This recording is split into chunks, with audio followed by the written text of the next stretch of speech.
Princesse Pudding est un personnage unique et ça se voit. Obsédée par le rose, de ses vêtements au mur de son appartement en passant par ses tatouages, elle affiche comment cette jeune femme un peu monomaniaque gère-t-elle les insultes des autres. Pourquoi ses parents la soutiennent-ils dans son extravagance? Comment Princesse Pudding a-t-elle créé son personnage?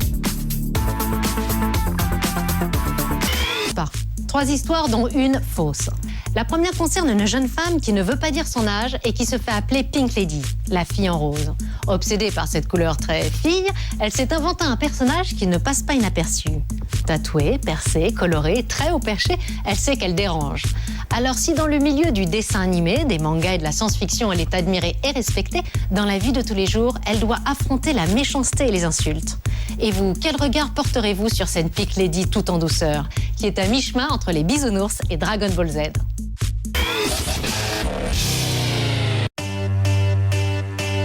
Elle ne s'habille qu'en rose et adore les bonbons. Elle est fan du Japon et lit encore des contes de fées. Princesse Pudding est une jeune fille pas comme les autres. J'en ai jamais vu dans la région, c'est la première. Dans son petit village de Picardie, son look hors du commun attire tous les regards. J'ai souvent l'impression que les gens me prennent pour un extraterrestre. La semaine, Princesse est tatoueuse et crée des bijoux. Mais tous les week-ends, elle retrouve enfin une communauté de gens un peu comme elle. Dans quelques jours aura lieu la Tokyo Décadence, la soirée la plus extravagante des nuits parisiennes. Pudding ne raterait cette fête sous aucun prétexte. Son look déjanté, Princesse l'assume malgré les moqueries et les insultes. Pudding est croyante, mais aujourd'hui, à cause de ses regards blessants, elle n'ose plus aller à la messe. Le prêtre sera-t-il choqué par sa tenue? Acceptera-t-il de l'accueillir dans sa paroisse? Il était une fois une princesse.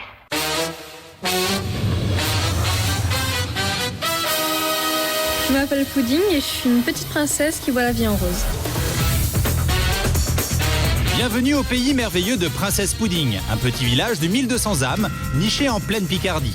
C'est ici que vit cette jeune fille, fan de contes de fées et de roses. Pudding est tout droit sorti d'un autre monde. Mon vrai prénom, je ne le dis pas. J'utilise que mon pseudonyme qui est Princesse Pudding. Concernant mon âge, je ne le dis pas non plus. Donc pour elle. La semaine, Princesse Pudding vit et travaille en Picardie avec ses parents. Ses parents, eux aussi, ont un look excentrique.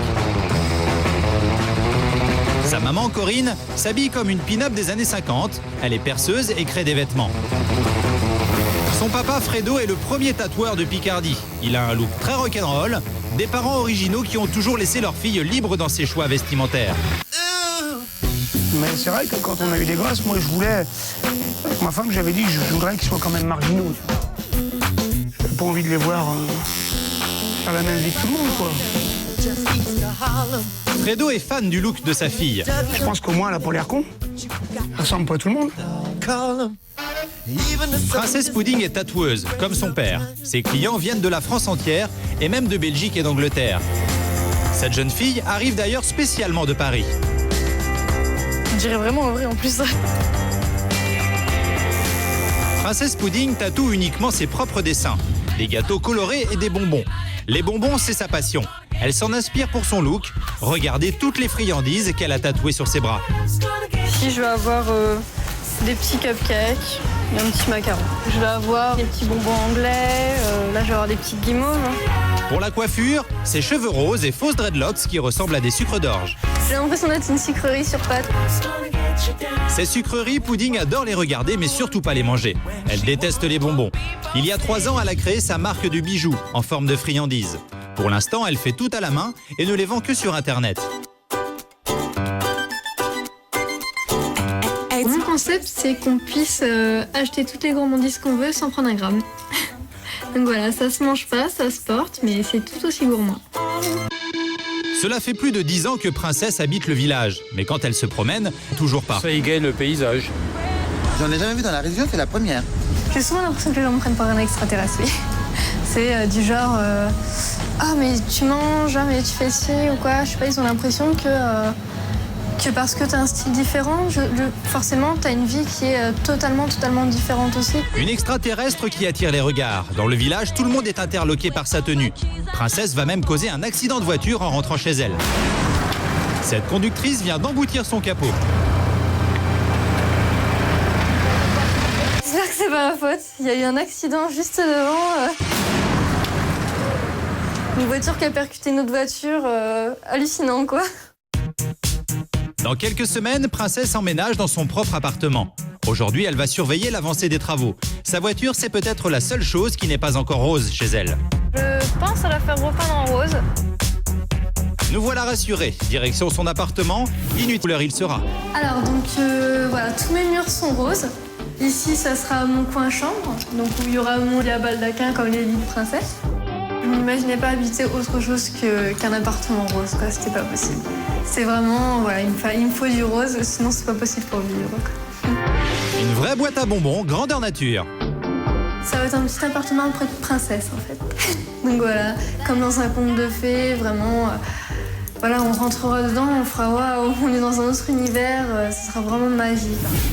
En attendant d'emménager, Pudding a posé ses valises chez ses parents. Princesse est dingue de fringues, elle a plus de 60 paires de chaussures. Ces tenues extravagantes, elle les a dénichées en France ou au Japon et accumulées au fil des années comme autant de petits trésors. Voici sa dernière acquisition. Je l'ai reçu hier matin par la poste, donc le colis est arrivé, j'y croyais pas, quoi. C'était magique. Au total, elle en a pour plus de 15 000 € dans sa garde-robe. Si ma garde-robe, je me tue, quoi, c'est pas possible. Non, je pourrais pas. Je bougerais à la place de ma garde-robe.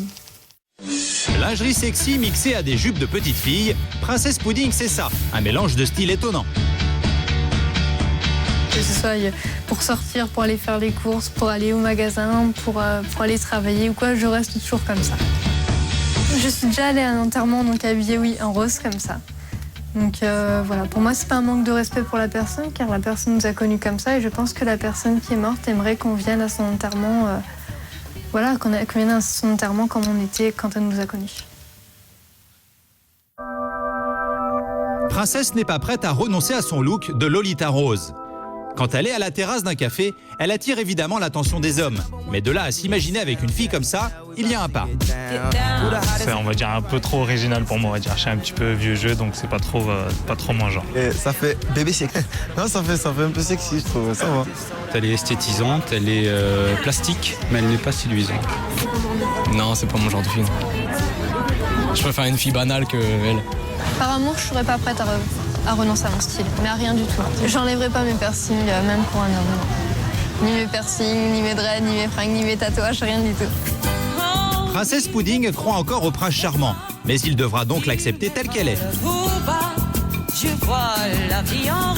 Avec mon look, étrangement, non, j'ai pas du mal à trouver des copains ou autre. Non, ça a jamais été quelque chose qui bloquait. Au début, j'ai beaucoup pensé, je me suis dit, bon, peut-être que ça va en bloquer certains et tout, et au contraire, en fait.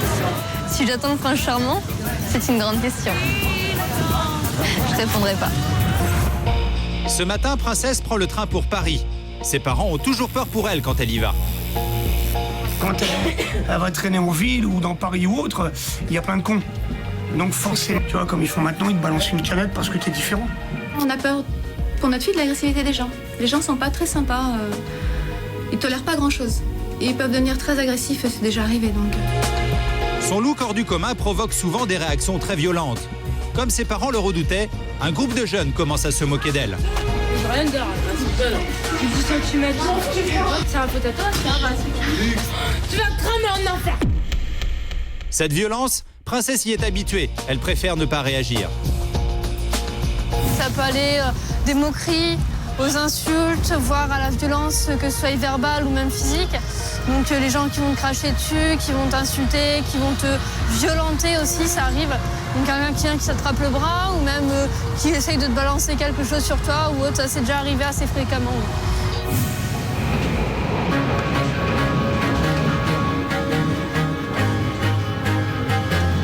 Les passagers n'osent pas s'asseoir